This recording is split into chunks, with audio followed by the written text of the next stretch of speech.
Hello மக்களே, வணக்கம். நான் உங்கள் மௌலி அமர்நாதன். மீண்டும் மற்றொரு காணொலி மூலமாக சந்திக்கின்றேன். ஜூலை மாதம் 23ஆம் தேதி காலையில் டொரண்டோ டவுன் டவுன் ஏரியாவில் இருந்து அப்படியே இணைந்திருக்கின்றேன் மக்களே. காணொலிகளில் நிறைய விஷயங்களை பார்க்க போகிறோம். முக்கியமான பல விஷயங்களை பார்க்க போகிறோம். அதுக்கு முதல் இதுவரைக்கும் ஹாய் தமிழ் சேனலை சப்ஸ்கிரைப் பண்ண சொந்தங்கள் இப்போவே சப்ஸ்கிரைப் செய்து பக்கத்தில் இருக்க பெல் பட்டனை அப்படியே கிளிக் பண்ணி போட்டு தொடர்ந்து காணொலியை பாருங்கள் மக்களே. கனடாவினுடைய மறுபக்கம், கனடா என்று சொன்னால் இப்படி இருக்கும்னு சொல்லி நீங்கள் உங்களோட மைண்டுகளை யோசிச்சு வச்சுருப்பீங்க.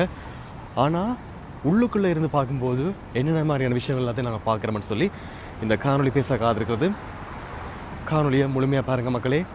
காணொலியை பார்த்து உங்களுடைய கருத்துக்களை கூட கட்டாயமாக நீங்கள் கமெண்ட் மூலமாக தெரிவித்துக்கொள்ளுங்க. நிறைய விஷயங்களை பார்க்க போகிறோம். இப்போ வாங்க நாங்கள் வீடியோக்குள்ளே போகலாம்.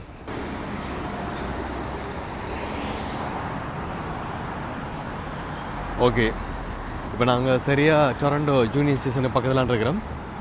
இங்கேருந்து நாங்கள் வீடியோ ஆரம்பிக்க போகிறோம். இங்கே பாருங்கள், வீடியோ ஆரம்பிக்கிற நேரத்திலேயே வீதியோரமாக நிறைய மக்கள் தங்களுடைய வாழ்க்கையை கழிச்சு கொண்டு வராங்க. அதெல்லாத்தையும் பார்க்கும்போது சரியான மனவருத்தமாக இருக்கிறது. இப்படி தான் மக்களே, கனடாவினுடைய டொரண்டோ நகரில், அதுவும் டவுன் டவுன் ஏரியா பகுதியில் நிறைய பேர் போதை பழக்கங்களுக்கு ஆளாகி தங்களுடைய வாழ்க்கையை ஒவ்வொரு நாளும் ஒரு ஏக்கத்தோடு அல்லது ஒரு இக்கட்டான நிலையில் சிக்கி தவித்து வாழ்ந்து வரதை நாங்கள் பார்க்கக்கூடிய இருக்கிறது.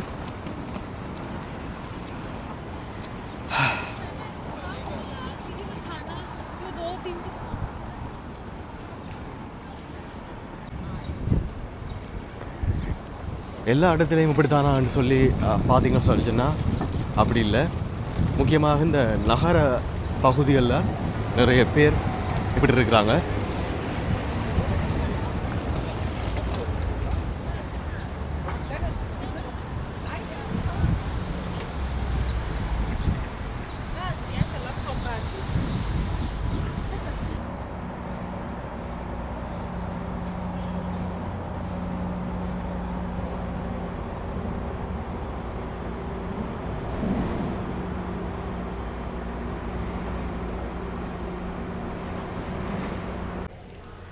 இங்கே பாருங்கள் மக்களே, எத்தனை பேர் இந்த போதையில் சிக்கி தவிக்கிறாங்கன்னு சொல்லி படிவாக பாருங்கள் மக்களே. இப்போ நான் நிற்கிறேன் ஜூனியர் ஸ்டேஷனுக்கு பக்கத்தில் நிற்கிறேன். இந்த இடத்துலையே நிறைய பேர் இருக்கிறாங்க மக்களே. சொல்லப்போனால் இந்த டவுன் டவுன் ஏரியாவை சுற்றி வர இன்னும் எக்கச்சக்கமான மக்கள் இந்த போதை பழக்க வழக்கங்களுக்கு உள்ளாகி அதிலிருந்து மீண்டு வர முடியாத ஒரு இக்கட்டான நிலையில் வந்திருக்கிறாங்க. இதெல்லாத்தையும் பார்க்கும்போது என்ன சொல்கிறேன்டே தெரியாமல் இருக்குது மக்களே. நீங்களே வடிவாக பாருங்கள்.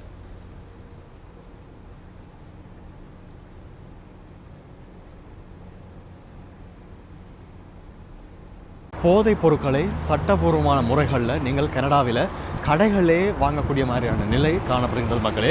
சொல்லப்போனால் கஞ்சா, வேப் வகையான போதைப் பொருட்கள், இன்னும் எத்தனையோ வகையான போதைப் பொருட்களை நீங்கள் கடைகளிலேயே வாங்க முடியும். அதையும் தாண்டி இந்த மாதிரியான போதைப் பொருள் பழக்கங்களுக்கு உள்ளாகி ஆயிரக்கணக்கான குடும்பங்கள் பாதிப்புள்ளாக இருக்கிறது. சட்டபூர்வமானன்றதுக்காக அது பாதுகாப்பான சொல்லி நாங்கள் சொல்லிவிட முடியாது மக்களே.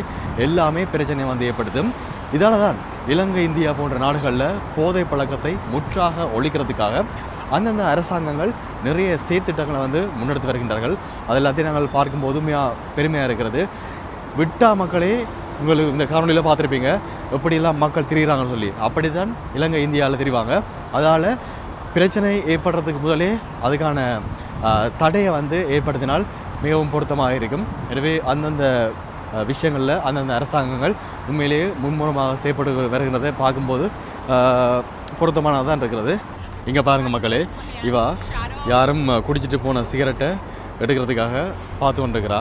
இந்த மாதிரி இன்னும் எத்தனையோ பேர் போதை பழக்கத்துக்கு உள்ளாகி அவங்களுடைய வாழ்க்கையிலிருந்து மீண்டு வர முடியாத சுச்சுவேஷனில் வந்திருக்கிறாங்க. இங்கே பார்த்தீங்களா, யாரும் குடிச்சிட்டு போன சிகரெட்டை எடுத்து தான் குடிக்கிறதுக்காக தேடிக்கொண்டிருக்கிறா. இந்த மாதிரி நிறைய விஷயம் பார்க்கக்கூடிய மாதிரி இருக்குது மக்களே.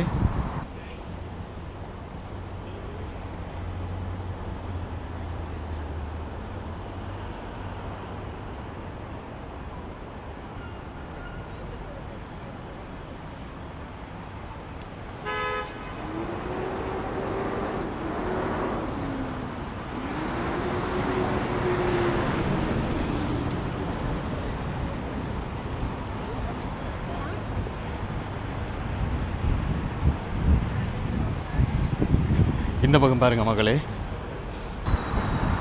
போதை இந்த உச்சத்தில் எப்படி எல்லாம் இருக்கிறான்னு சொல்லி பார்த்தீங்களா? என்ன சொல்வதுன்னு மேலே தெரியவில்லை மக்களே. அந்த அளவுக்கு அந்த அளவுக்கு சரியான ஒரு பிரச்சனையாக இந்த கனடாவில், அதுவும் இந்த டொரண்டோவில் டவுன் டவுனில் இப்படி இருக்கிறது ஒரு முக்கியமான விஷயமா இருக்குது மக்களே.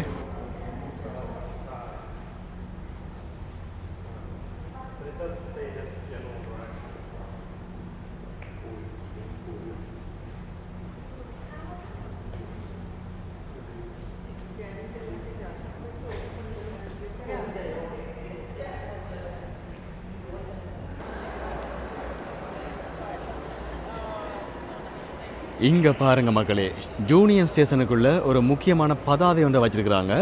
கஞ்சாவுடன் சர்வதேச எல்லையை கடப்பது சட்டவிரோதமாகும் சொல்லி ஒரு விழிப்புணர்வு பதாதையாக இந்த பதாதை வந்து காணப்படுகின்றது.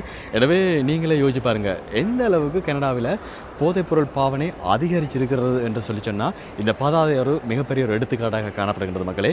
எனவே அந்த விஷயத்தை இந்த இடத்துல ஞாபகப்படுத்திக் கொள்கிறேன்.